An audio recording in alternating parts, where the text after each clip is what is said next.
J'étais en autofinancement, c'est-à-dire que j'ai prévu un budget sur une petite année. Oui, j'ai économisé. Et puis voilà, même si j'ai eu un beau cadeau de la pédiatrie enchantée, un magasin de vélo, pendant le parcours, m'a aidé. Donc ça m'a permis de faire des économies, notamment sur les pièces cassées. Mais mon budget était prévu avant de partir sur une économie sur une petite année. Alors, qu'est-ce que vous avez préféré dans votre voyage? La relation humaine. Alors évidemment, c'est beau, lever au coucher de soleil, ça c'est superbe. Découvrir d'autres régions, c'est superbe. Mais la relation humaine, j'ai découvert des gens fantastiques. J'ai croisé des gens, peut-être une semaine avant, j'aurais pensé que c'était des marginaux, un peu cette facilité d'esprit de cataloguer les gens. Là non, j'ai rencontré des gens qui sont parallèles à nous, ils vivent avec nous, mais ils ont une autre façon de vivre, et puis leur vie est aussi bien que la mienne. J'ai découvert qu'avec ces rencontres, on n'était pas obligé de suivre forcément un chemin prédestiné, enfin, que tout le monde veut qu'on aille à tout prix, enfin, voilà. La relation humaine, c'est le plus beau cadeau. Comment avez-vous pu vous faire héberger? Ça, c'est vrai que c'est une bonne question. J'étais parti du principe, j'allais dans un camping. Donc les campings en France, il y en a un peu partout. Le problème, c'est que je suis parti au mois de mai. Au mois de mai, les campings ne sont pas forcément ouverts. Donc j'ai tapé aux portes de mairie, j'ai tapé aux portes de gens que je ne connaissais pas forcément. Ils m'ont ouvert leur jardin. J'ai eu ce genre d'histoire une seule fois. J'ai dormi une seule fois aussi à la Belle Étoile, c'est-à-dire que j'étais en autonomie complète. Et puis j'étais accueilli par des amis. Voilà. J'ai retrouvé des amis qui, au départ, que j'avais perdu de vue 20 ans, 30 ans. Et au son de la publicité qu'on a pu faire de cette aventure, on a repris contact grâce à Facebook. Donc je les ai retrouvés. Voilà. Est-ce que vous étiez déjà préparé physiquement à faire ça? Alors j'ai un passé de vélo, j'ai un passé de cycliste. Je fais du vélo depuis l'âge de 10-11 ans. Ma première licence, je l'ai à 12 ans. J'ai un passé de coureur, et puis j'ai arrêté la course. J'ai retrouvé le vélo avec beaucoup de plaisir en cyclotourisme. Quand j'ai décidé de partir, j'avais un objectif que j'ai pas tenu. Je veux dire qu'au départ, pour moi, j'avais pas la forme. Puis finalement, il est venu tout doucement. Parce qu'en fait, on fait des sorties de 60 km, 60, 110, parce que là, j'étais très chargé, j'avais presque 30 kg sur le porte-bagages. Finalement, jour après jour, je me suis entraîné. Au début, l'objectif c'est 60 km, j'ai rapidement dépassé, passé à 80 km, ensuite 100. Et c'est pour ça que j'ai raccourci mon délai. Je devais rentrer pour fin août, je suis rentré fin juillet. Est-ce que vous avez rencontré des soucis sur la route? Alors oui, chute, je suis allé 3 fois au fossé, mais je ne suis pas tombé. C'est-à-dire qu'il y a des camions qui sont très amoureux, ils se rapprochent très bien, très proches de vous. Donc il faut les éviter. Donc je me suis fait peur 3 fois, vraiment. Et ensuite, oui, j'ai eu 2 roues cassées, 8 rayons, un dérailleur, le casque. Et après, le fait de faire autant de kilomètres, il y a des tosseuses, des plaquettes aussi. Donc j'ai changé un peu en arrière, et puis les plaquettes de frein. Comment avez-vous fait pour tenir physiquement et mentalement? Alors mentalement, grâce à vous. Grâce à vous. Le 20 mai, vous avez été très très fort parce que j'ai vu vos dessins. Sérieusement, le 20 mai, j'ai roulé 50 jours sous la pluie. Mais le 20 mai, c'était le jour-là, d'ailleurs je suis sorti de la toile de tente, j'ai levé les yeux au sol, j'ai trouvé le robinet, j'ai fait quelque chose, enfin j'en pouvais plus quoi. Et c'est là où j'ai eu une publication de Facebook. Je venais de terminer de manger, j'ai vu vos dessins, j'ai dit allez go, on lâche pas l'affaire. Donc c'est grâce à vous, finalement, quand on a un coup de pas bien, vous étiez là quoi. Alors physiquement, donc une petite préparation, une toute petite préparation. Globalement, je suis parti le 11 mai, du 2 janvier, on va dire, après la fête. Du 2 janvier jusqu'au 11 mai, tous les jours à la salle. J'avais prévu 3000 km de vélo. J'arrivais au départ, je suis parti avec 1200 km. Donc pour moi, j'avais pas mon capital. Même si je faisais du vélo tous les jours dans la salle, mais c'est pas la même chose. Il vous manque le vent, il vous manque les vibrations, il vous manque plein de choses. Et après, je me suis construit, j'ai perdu du poids tout au long du périple. Donc ça aussi, ça m'a aidé. Et puis, quand on est fatigué, on s'arrête. J'avais pas d'objectif, j'avais pas de dossard sur le dos. Donc ça allait quoi. Je me suis jamais fait mal. Combien de jours au total a duré votre périple? Alors, du 11 mai au 28 juillet, donc ça fait 75 jours. Et j'ai roulé 65 jours. 65 jours. Allez, j'ai quand même pris tous les 1000 km à peu près. Je faisais un jour de repos.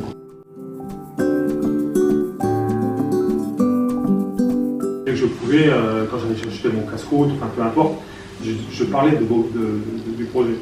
Et bien souvent, les gens, au départ, même s'il y a avoir une retenue, après, ils sortent opportunité. Et sachez qu'il y a eu beaucoup de monde qui ont été sensibles à cette démarche. Et d'ailleurs, il y a une seule fois où on ne s'est pas compris parce que c'était des Belges wallons.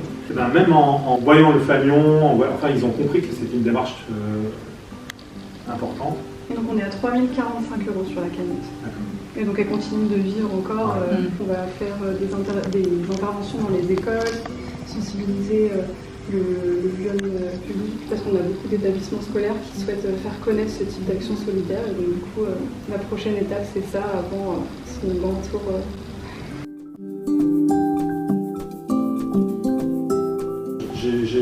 J'avais le choix. J'avais plusieurs associations. Moi, j'ai une amie qui est dans l'association, mais malgré tout, c'est ça qui me faisait vivre le plus. J'ai une petite fille, donc du coup, peut-être que ça aussi, ça aide. Voilà, donc le message porté par la pédiatrie est important et beau. Donc, du coup, ça me correspond bien.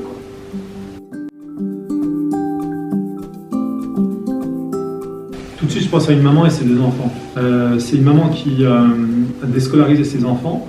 Elle a décidé de leur faire découvrir la vie différemment. Donc, typiquement, ils partaient de Pau, ils allaient jusqu'au Mont-Saint-Michel en vélo. Donc, c'est là qu'on s'est croisés. On s'est croisés dans un camping.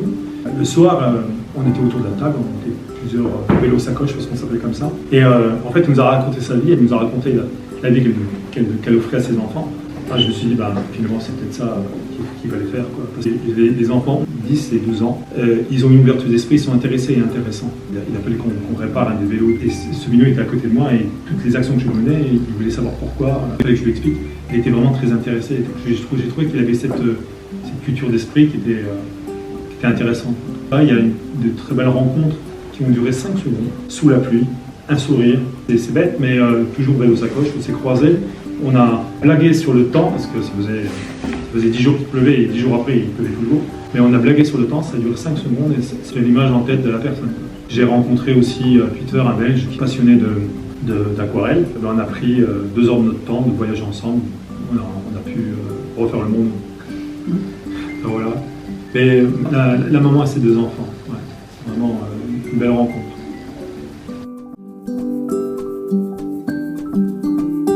Je travaillais chez GRDF et je m'occupais d'une équipe. Mon nom savant, c'est géomaticien. Les géomaticiens, ce sont des gens qui travaillent avec des cartes routières. Et on dessine sur des cartes routières des réseaux, les réseaux gaz.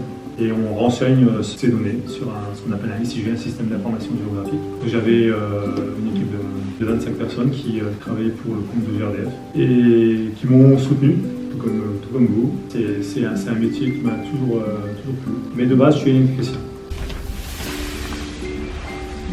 Avez-vous des rencontres difficiles ou dérangeantes? Oui, ça arrive. Notamment des rencontres intrusives. C'est-à-dire qu'il y a des moments où vous avez besoin de parler, puis il y a des moments où vous n'avez pas besoin. Vous avez besoin de solitude. Les codes ne sont pas connus, donc quand on a envie d'être seul, c'est pas toujours évident.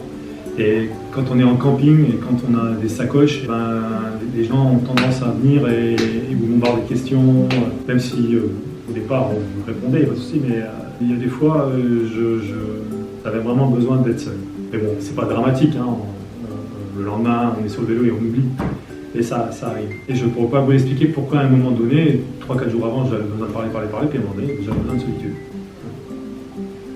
Voilà. Au niveau de votre itinéraire, du coup, vous avez fait une boucle? Oui, une boucle, mais que tous les jours, tous les soirs, je la modifie.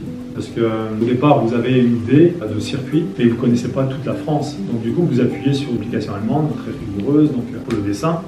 Mais les gens qui contribuent à dire passez par là plutôt que par là, eh bien, ils ont une vision du vélo qui peut être faussée parce qu'ils ont un vélo qui est plus de la balade ou un VTT. Et moi, je viens avec un vélo qui est plutôt sur de la randonnée route, chemin. Je ne peux pas aller dans les bois, je vais rapidement crever, je vais casser les rayons.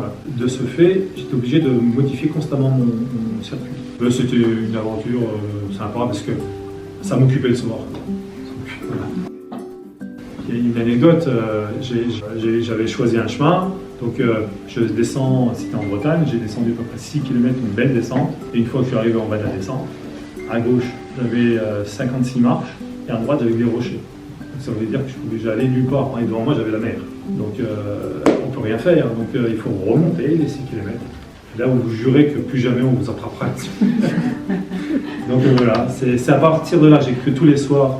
Je regardais mon chemin, ok, celui-là je prends, celui-là je prends pas. Et puis, il y a des fois, j'ai fait confiance à des gens du coin qui étaient en vélo. Ah, mais viens, suis-moi, on va aller faire un petit tour, tu vois, c'est plus sympa que ton chemin, ok. Et puis, au bout de 2 heures, 3 heures, ils me lâchaient et je savais où j'étais. Donc, du coup, il fallait que je me recale. Enfin, ça, c'était sympa. Mais j'ai vu des beaux coins grâce à eux. Ça fait partie de l'aventure. Il ne faut pas avoir peur de se perdre, en fait, dans ces moments-là. Même plaisir, à un moment donné. Si vous êtes sûr que votre toile de tente elle est sèche, enfin à peu près, si vous avez à manger, vous ne risquez rien. Vous êtes perdu, mais c'est pas gênant. Demain, vous retrouvez votre chemin.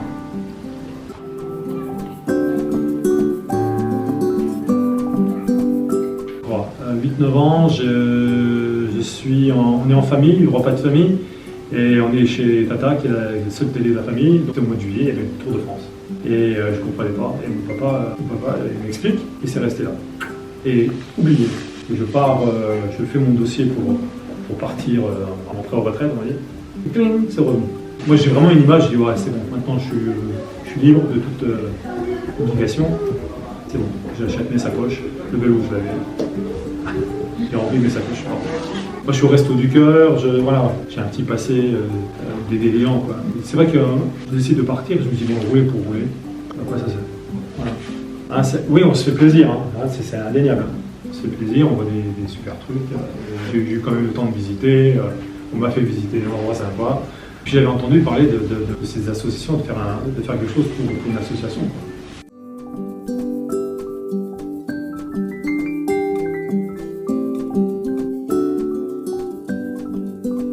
Juste dire un petit mot, hein. J'avais fait un petit mot, enfin, j'avais écrit quelque chose, mais tout simplement, je voulais vous remercier, vraiment, au fond du cœur, parce que vous m'avez vraiment aidé.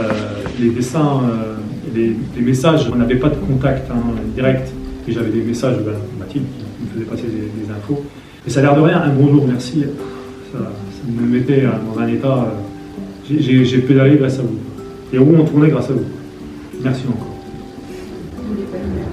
Si vous voulez.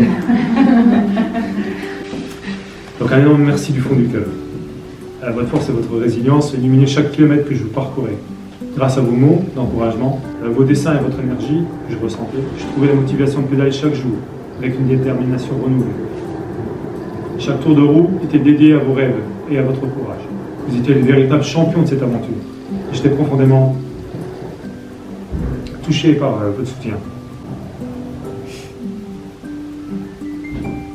Ensemble, nous pouvions aller plus loin et montrer au monde la puissance de l'espoir et de la solidarité. Merci du fond du cœur, à chacun d'entre vous. On va continuer à rêver grand et rouler avec passion, avec toute mon admiration et ma gratitude.